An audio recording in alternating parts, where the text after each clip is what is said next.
Hi guys, Dr. Loretta here. So by the end of this video, you're going to have a better understanding of what social anxiety is, learn tips to overcome social anxiety, and build self-confidence. Social anxiety is more prominent than you know it is, and here are the statistics. For the United States, it's about 7%. For Europe, it's about 2.3%. And for the global population, it's about 5 to 10%. For me, that's one too many. And this number has only increased since after the shutdown in 2020. Some people have social anxiety and don't even know that they have it. Most times people just use the general terminology of anxiety and do not know exactly what type of anxiety they experience. Other times people use things like shyness or a lack of confidence. Before we get into the 5 tips to engage and build self-confidence, let's talk a little about social anxiety so that you better understand what you're experiencing. Anxiety is not just anxiety. There are different types of anxiety, and for each one, there are evidence-based approaches to tackle them. What differentiates social anxiety from other types of anxiety disorder are 1. A marked fear of social situations, interactions, meeting unfamiliar people, being observed eating or drinking, and performing. Example will be like giving a speech. 2. Fear of being embarrassed, rejected, and offensive. 3. Social situations almost always provoke fear and anxiety. Note that you can have social anxiety without it necessarily being a disorder. To categorize it as a disorder, there needs to be a presence of the following. 1. Social situations being avoided or endured with intense fear and anxiety. 2. This level of fear and anxiety is disproportionate to the level of threat posed. Example, situations like having significant anxiety talking in front of just 2 people. When that level of anxiety might make sense if you're talking in front of millions of people. 3. Persistence of symptoms for 6 months or more. 4. Clinically significant distress, social and occupational impairment, and other important areas of functioning. And 5, it must not be due to any other mental health or physical health conditions or explained by any other conditions. I always say you cannot treat what you do not know. If you're a follower on my page, you would have heard me use this analogy that using a different medication to treat a different ailment does not work. For example, you're having a headache due to low sodium level and you take Tylenol. Tylenol will help subside the symptoms, but it would not treat that headache properly. Social anxiety is more than just shyness or normal anxiety. It is fear of being judged by others, feeling embarrassed, fear of saying the wrong things to others, fear of talking to people, feeling as though you're going to offend others, the dread of social activities and the debilitating effect it has, anticipatory anxiety prior to engagements that are social in nature, and avoiding social situations. People with social anxiety have more likelihood of developing depression, as you can imagine, and substance use due to self-medicating before or while engaging in social activities. There are other ways to know if you have social anxiety. Increased heart rate, trembling, sweatiness, shakiness, upset stomach, nausea, diarrhea, vomiting, muscle tension, and lightheadedness prior or while engaging in social activities. Behaviors you see with social anxiety are blushing, rigid body posture, poor eye contact, lowered head, slouched shoulders, walking too slowly, and overly soft-spoken. People develop social anxiety due to various factors, one of which is trauma. People who have experienced any form of trauma, most especially in childhood or neglect, are more prone to social anxiety. 2. Brain structure. Depending on your brain structure, you might be more prone to developing social anxiety.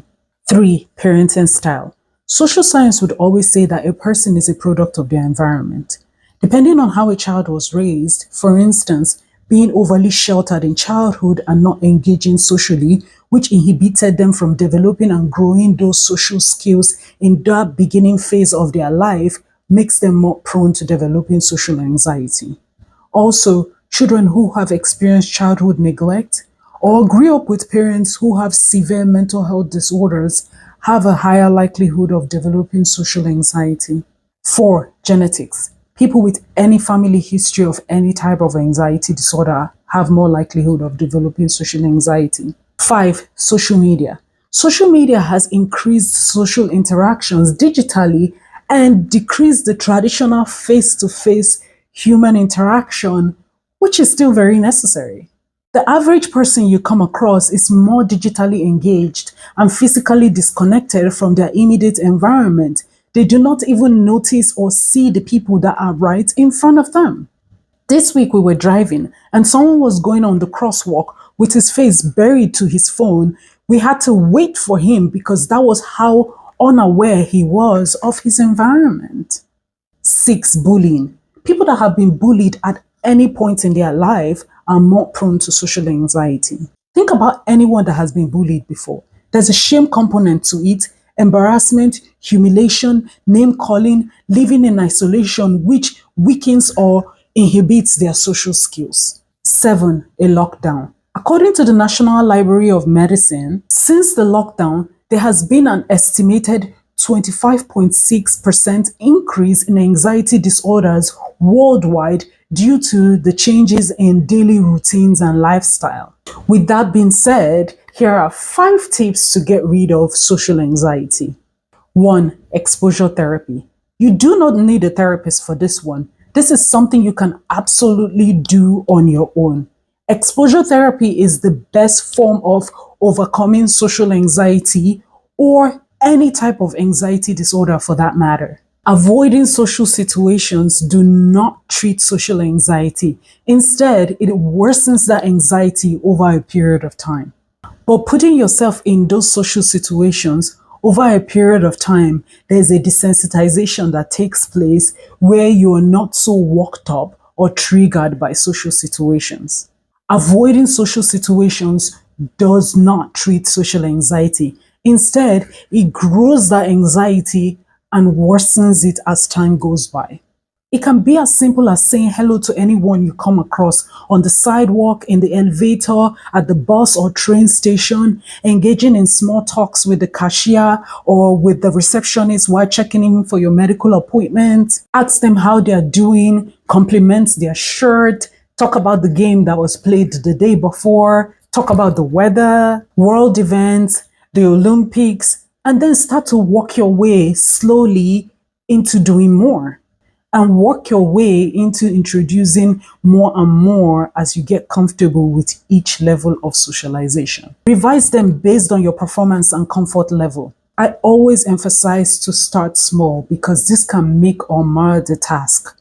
Imagine starting out your exposure goal with taking on a big speech. If that doesn't play out well, then you're discouraged to go back and try again. So start small. And if you're worried about exposure therapy, then maybe you need to watch my video on how to stop worrying.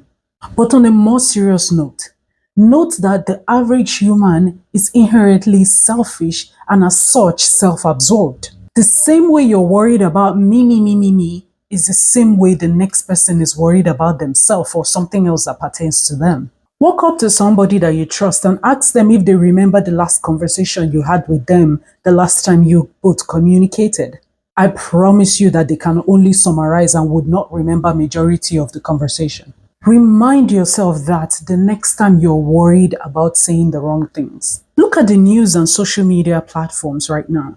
PDD is trending. It's only a matter of time for someone else to do something silly and the focus of the conversation changes. Who is talking about R. Kelly anymore right now, or Kim, or Ray J? Remind yourself that the next time you're worried about embarrassing yourself. It reduces the incidence of overthinking and worrying about embarrassing yourself. I have a video on SMART goals to help you with planning out how to go about it, starting out with the lowest level of threat. 2. Plan. Plan out your talking points ahead of engaging in social situations so that way you're not short of words when you go out and engage with other people. For instance, check the weather so that when you start out that conversation with that person at the bus stop, you can say something like, I see that we're expecting light showers in a couple of hours. Hopefully it gets the weather to cool down a little bit. Or, Did you watch the solar eclipse last night? 3. Identify and challenge your thoughts.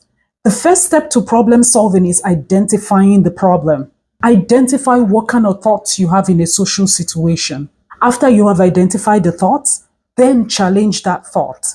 Challenging that thought helps you take a step back and consider that situation. Let us say that the thought is that you will forget your speech. Now let's run these thoughts through these questions. 1. What is the evidence that you will really forget your speech? 2. Are you interpreting this situation with incomplete information, like forgetting that you had read the speech over and over again, or that you have good memory and tend to remember things really well? 3. Is thinking that you will forget your speech helpful to you? 4. If you truly forget your speech, how would you cope? Like, instead now do a PowerPoint and have a teleprompter and the words are there for me even when I forget them.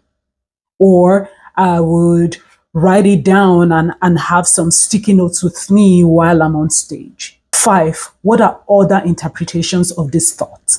And 6. Reframe that thought. Before we get to the last 2 points, if you're yet to, please like, subscribe, and share with your friends and your loved ones so they can join us on this journey to mental wellness. And at the end of the 5 tips that I have 2 bonus points to share with you. 4. Grounding. This helps you stay in the present and in the moment and connected to your immediate environment versus being stuck in your thoughts, thinking about things that haven't happened and predicting outcomes. 5. Breathing exercise. Breathing helps relaxes your body and regulates your heart rate and decreases the physiological symptoms that comes with social anxiety. Symptoms of social anxiety includes increased heart rate and muscle tension. And with breathing, it helps relax your muscle and slow down your heart rate. Breathing also helps slow down your thoughts to be able to rationally tackle them when you use your breath as an anchor. Social anxiety is usually treated with medication management and/or therapy. With medication management, medications are prescribed that target your symptoms. Medications would usually be recommended for people with debilitating symptoms of social anxiety that inhibits them from getting the utmost benefit from therapy. With therapy, you sharpen your social skills, improve your interaction with others, gain self-confidence, learn to start making small talks and building it up from there, and change whatever core beliefs or cognitive distortions you have regarding social interactions. Support groups can benefit someone with social anxiety to provide them support. It lets them know that they are not alone in this struggle.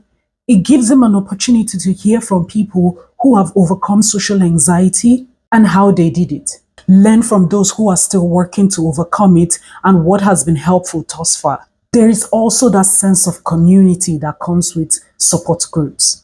One of the feedback I receive a lot from individuals in groups is that I do not feel alone, thinking that no one understands, now seeing that other people have the same struggles. Support groups are also beneficial because people that experience social anxiety need an avenue to practice their social skills, and where best than with people who have similar struggles as you. There are virtual options for support groups, but I do highly encourage you to do an in-person version of support groups. While all these tips I shared with you are things that you can do on your own, but if this social anxiety is affecting your functionality, please talk to a professional. Talking to a professional is always an answer. You can never go wrong in the hands of the right therapist.